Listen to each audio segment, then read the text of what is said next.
तो बच्चों हम आगे बढ़ते हैं, टेंस का सफर हम आगे बढ़ाते हैं बच्चों। नंबर 3 पे आता है बच्चों, नंबर 3 वो है प्रेजेंट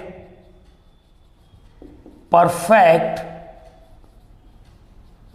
टेंस। तो प्रेजेंट परफेक्ट टेंस नंबर 3 पे आता है। इसकी बात करते हैं बच्चों आइडेंटिफिकेशन। हर टेंस की मैं आपको आइडेंटिफिकेशन बता रहा हूं, जिसको हम हिंदी में कहते हैं पहचान। तो हम सीखते हैं कि इसकी पहचान क्या है। हर टेंस की अपनी अपनी पहचान होती है। तो इसकी पहचान की बात करें बच्चों तो नंबर वन बात करें तो हिंदी वाक्यों के अंत में चुका है। हिंदी वाक्यों के अंत में इसमें आता है बच्चों चुका है, चुकी है और चुके हैं, ऐसी फीलिंग आती है बच्चों। और एक और बात लेना चाहूंगा, लिया है। तो आप देख रहे हैं जो भी हिंदी वाक्य के अंत में चुका है, चुकी है, चुके हैं, लिया है जो आता है वो इस टेंस के अनुसार उसका अनुवाद होगा। जैसे कि मैं लंच कर चुका हूं, वे घर पहुंच चुके हैं, मैंने आपका मैसेज प्राप्त कर लिया है।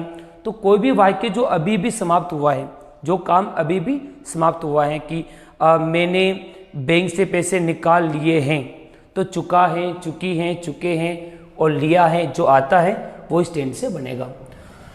नंबर 2 बात करते हैं। नंबर 2 आता है इसमें मेन वर्ब। तो मेन वर्ब किस में आएगी? वर्ब की थर्ड फॉर्म। कौन सी फॉर्म आएगी? Third form. जैसे कि गो की थर्ड फॉर्म क्या हुई? Go, went, gone. जैसे कि राइट की थर्ड फॉर्म क्या हुई? Write, wrote, written. तो ये वर्ब का कलेक्शन आपके पास होना चाहिए। मेन वर्ब की थर्ड फॉर्म का इसमें प्रयोग करते हैं। नंबर 3 बात करते हैं बच्चों तो इसमें हेल्पिंग वर्ब की बात करें। हेल्पिंग वर्ब मैंने आपको बताया था सहायक क्रिया कहते हैं। इसमें हेल्पिंग वर्ब 2 आती है बच्चों। एक तो आता है हैज, एक आता है हैव। हैज और हैव का प्रयोग करते हैं। तो मैं आपको बताना चाहूंगा हैज का प्रयोग हम करते हैं सिंगुलर सब्जेक्ट में, जो वापस बता रहा हूं, ही, सी और इट और नेम। तो जो भी सिंगुलर सब्जेक्ट है वहां पर हम हैज का प्रयोग करते हैं बच्चों। और जो हैव का प्रयोग हम करते हैं जो प्लूरल सब्जेक्ट होता है, जिसमें आता है आई, वी, यू और दे। ये जो हैव का प्रयोग करते हैं आई, वी, यू, दे के लिए। तो ये भी इसकी पहचान, किसकी? प्रेजेंट परफेक्ट टेंस की पहचान हुई है। तो प्रेजेंट परफेक्ट टेंस की पहचान हुई है। 3 बातें मैंने आपको बताई हैं बच्चों। हिंदी वाक्य के अंत में चुका है, चुकी है, चुके हैं, लिया है, ऐसे वाक्य होते हैं। वर्ब की हमेशा थर्ड फॉर्म रहेगी। याद रखना कंटिन्यूस के जो भी टेंस होते हैं उसमें वर्ब की फर्स्ट फॉर्म के साथ आईएनजी लगेगा। और ये जो परफेक्ट वाले टेंस होते हैं इसमें वर्ब की थर्ड फॉर्म आती है। हेल्पिंग वर्ब की बात करें तो हैज मैंने आपको बता दिया। और मैंने आपको कहा कि हैज का प्रयोग हम करते हैं सिंगुलर में और हैव का प्रयोग हम करते हैं जो प्लूरल सब्जेक्ट होते हैं वहां पर। अब समझते हैं बच्चों फॉर्मूला। फॉर्मूला मैंने आपको बताया था कि इस टेंस का जो फॉर्मूला क्या है, वाक्य का निर्माण कैसे होता है। तो मैं आपको वही बता रहा हूं वापिस। जो वाक्य होते हैं पहला वही अफर्मेटिव सेंटेंस। अफर्मेटिव सेंटेंस का मैंने आपको कहा था कि सकारात्मक वाक्य। दूसरा होता है बच्चों नेगेटिव सेंटेंस। नंबर 3 पे आता है बच्चों इंट्रोगेटिव सेंटेंस। इंट्रोगेटिव सेंटेंस को प्रश्नवाचक वाक्य कहते हैं, आपको मैंने अभी बताया था पहले। नंबर 4 पे आता है इंट्रोगेटिव प्लस नेगेटिव सेंटेंस। और लास्ट नंबर पे आता है बच्चों WH वर्ड्स। WH वर्ड्स का वाक्य निर्माण, WH वर्ड्स। अब देखते हैं इसका फॉर्मूला कैसे बनता है। मैं आपको बताने जा रहा हूं बच्चों, इसका फॉर्मूले में आपको विशेष ध्यान क्या देना होगा। अफर्मेटिव का जो वाक्य निर्माण होगा, सबसे पहले सब्जेक्ट आएगा बच्चों, उसके बाद हैज या फिर हैव, हैज या हैव में से कुछ भी आएगा। हैज आपको पता है अगर सिंगुलर है तो हैज आएगा, अगर प्लूरल है तो हैव आएगा। उसके बाद बच्चों आपका वर्ब की थर्ड फॉर्म और फिर ऑब्जेक्ट। नेगेटिव की बात करें बच्चों तो बिल्कुल सिंपल है, नॉट आ जाएगा, सब्जेक्ट आएगा, उसके बाद हैज, हैव, उसके बाद आप नॉट लगा दीजिए और फिर वर्ब की थर्ड फॉर्म, ऑब्जेक्ट और फुल स्टॉप लगाते हैं। Subject, has, have, not, verb की थर्ड फॉर्म, ऑब्जेक्ट। अगर हम बात करें बच्चों इंट्रोगेटिव की, तो इंट्रोगेटिव में हैज और हैव पहले आ जाएगा, उसके बाद सब्जेक्ट रहेगा, फिर उसके बाद वर्ब की थर्ड फॉर्म, ऑब्जेक्ट और क्वेश्चन मार्क। इसी तरह इंट्रोगेटिव नेगेटिव में भी बात करें तो हैज हैव पहले आ जाएगा बच्चों, और उसके बाद सब्जेक्ट, फिर नॉट, उसके बाद वर्ब की थर्ड फॉर्म, ऑब्जेक्ट और क्वेश्चन मार्क। अगर हम बात करें WH वर्ड की तो WH वर्ड पहले आ जाएगा बच्चों, जो भी WH वर्ड्स हैं वो पहले आ जाएगा। उसके बाद आपका आएगा हैज हैव, हैज हैव जो हेल्पिंग वर्ब है। उसके बाद हम बात करें WH वर्ड हैज हैव, उसके बाद आएगा सब्जेक्ट, वर्ब की थर्ड फॉर्म, ऑब्जेक्ट और क्वेश्चन मार्क। तो ये हुआ इसका फॉर्मूला। फॉर्मूले के बारे में मैं बताना चाहूँगा, अफर्मेटिव का याद हो गया तो बाकी सब याद हो जाएगा। आपको अपने दिमाग में अफर्मेटिव का फॉर्मूला याद होना चाहिए बस। अफर्मेटिव को याद हो गया तो नेगेटिव में नोट लगा दीजिए, नोट हमेशा तीसरे नंबर पे आता है, और इंट्रोगेटिव में जो हेल्पिंग वर्ब है वो पहले आ जाएगा, बाकी शेष वाक्य यथावत रहेंगे।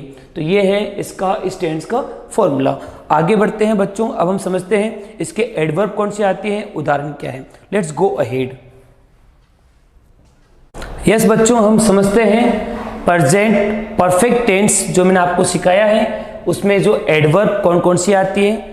इसमें जो एडवर्ब है आप देख रहे हैं just, already, recently, yet, so far, it is first time, up to now और ड्यूरिंग द लास्ट वीक या फिर ड्यूरिंग द लास्ट मंथ। यहाँ पर हम इस प्रकार से यूज कर सकते हैं इन एडवर्ब का। ये जो एडवर्ब हैं वो मोस्टली प्रेजेंट परफेक्ट टेंस में आएगी। अब समझते हैं बच्चों एग्जाम्पल्स। इस टेंस के मैं आपको एग्जाम्पल्स बता रहा हूँ। जैसा कि मैंने आपको इस टेंस का सबसे पहले आइडेंटिफिकेशन बताया था, पहचान बताई थी, उसके बाद फॉर्मूला बताया था कि वाक्य का निर्माण कैसे होता है, एडवर्ब बता दी है। अब इसके एग्जाम्पल्स को समझते हैं कि इसके एग्जाम्पल्स क्या क्या हैं। तो जैसे कि एग्जाम्पल है, जैसे कि वह खाना पका चुकी हैं, वह खाना पका चुकी हैं, या फिर वह खाना बना चुकी हैं, या फिर उसने खाना बना लिया है। ओके, सब में वही फीलिंग आ रही है। तो वाक्य कैसे बनेगा, वह खाना पका चुकी है, तो इसमें सब्जेक्ट क्या होगा बच्चों, सी, क्योंकि फीमेल है तो सी आ गया। सी के साथ क्या आएगा, हैज, सी हैज। अब खाना बनाने कहते हैं कुक, क्या कहते हैं, कुक।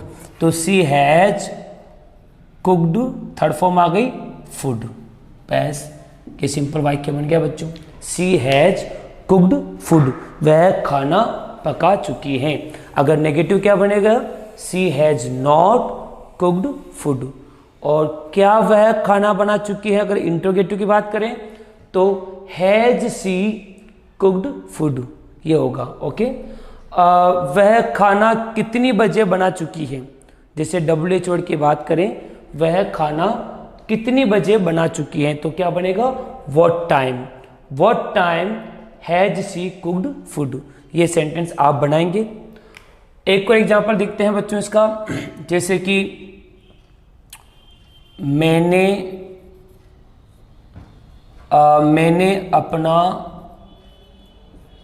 अपना कार्य पूरा कर लिया है। मैंने अपना कार्य पूरा कर लिया है। तो या फिर फीलिंग चेंज करें तो मैं अपना कार्य पूरा कर चुका हूँ, एक ही बात है। तो मैंने अपना कार्य पूरा कर लिया है, तो इसमें क्या आएगा, सब्जेक्ट क्या होगा बच्चों, आई। आई के साथ क्या आएगा, हैव। I have. अब पूरा करना को हम कह सकते हैं कंप्लीट, और थर्ड फॉर्म क्या होगी, कंप्लीटेड। तो I have completed, I have completed my own work, my own work, मेरा अपना कार्य, है ना। तो मैंने अपना कार्य, I have completed my own work, मैंने अपना कार्य पूरा कर लिया है। नेगेटिव में आई हैवंट, हैव नॉट को हैवंट भी बोल सकते हैं। I haven't completed my own work, तो इसका आप इंट्रोगेटिव बनेगा तो हैव आई आ जाएगा। जैसे कि एक और सेंटेंस बनाते हैं, जैसे कि लुटेरे बैंक लूट चुके हैं, लुटेरे बैंक लूट चुके हैं। तो इसका वाक्य वही प्रेजेंट परफेक्ट टेंस के अनुसार बनेगा। लास्ट में क्या आ रहा है, चुके हैं। तो लुटेरे को क्या कहते हैं बच्चों, रॉबर्स। तो रॉबर्स, तो रॉबर्स हैव। अब लूटने को कहते हैं रॉब्ड, रॉब का मतलब होता है लूटना। तो robbers have robbed the bank, लुटेरे बैंक लूट चुके हैं। कुछ और एग्जाम्पल करते हैं, जैसे कि उसने मुझे अभी तक जवाब, उसने मुझे अभी तक जवाब नहीं दिया है। ये भी सिंपल वाक्य है बच्चों, प्रेजेंट परफेक्ट टेंस का है। जैसे कि उसने मुझे अभी तक जवाब नहीं दिया है।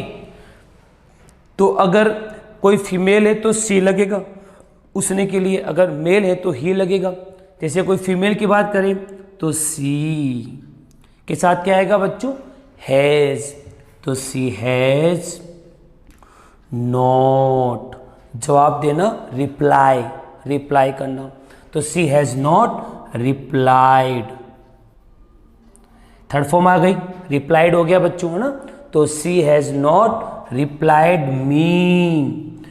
या अब अभी तक के लिए मैं आपको बताना चाहूँगा, या तो लगा दो यट, अच्छा वर्ड चलता है yet. She has not replied me yet, अभी तक। या फिर यट की जगह आप लगा सकते हो टिल नाउ, टिल नाउ भी ज़्यादा चलता है, टिल नाउ का मतलब अभी तक।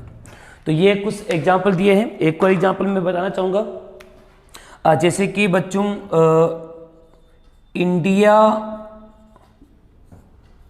मैच जीत चुका है, इंडिया मैच जीत चुका है। तो ये भी उदाहरण के रूप में बता रहा हूँ, इंडिया मैच जीत चुका है। जैसे कि तो इसमें सब्जेक्ट क्या होगा, इंडिया होगा, इंडिया, है ना। हैज आ गया, इंडिया एक ही है तो हैज आ गया, इंडिया हैज। अब जीतने कहते हैं विन, तो विन की थर्ड फॉर्म क्या होगी, वॉन। तो India has won the match. तो अगर हम बात करें एडवर्ब को बात करें ना, तो इंडिया ने अभी मैच जीत चुका है, तो India has won the match recently लगा सकते हैं। तो ये एडवर्ब का तो ग्रामर के रूप में आप अच्छी तरह समझ सकते हैं, ग्रामर में इनका यूज ज़्यादा होता है। तो बच्चों मैंने आपको प्रेजेंट परफेक्ट टेंस के बारे में पूरा डिटेल में समझाया है। मैंने आपको प्रेजेंट परफेक्ट टेंस के आइडेंटिफिकेशन बताई है, आपको उसकी पहचान क्या है, उसका फॉर्मूला बताया मैंने आपको। उसके बाद मैंने आपको एडवर्ब के बारे में पूरा नॉलेज दिया, एग्जाम्पल्स भी बताए हैं, और इसके एग्जाम्पल आप खुद बनाएं और कमेंट्स में लिख के बताएं कि आपको कौन से उदाहरण आप नहीं कर पा रहे हैं, तो आप मुझे लिख के बताएं, मैं उनका मैं करके आपको भेजूंगा। आगे बढ़ते हैं बच्चों, लेट्स गो अहेड।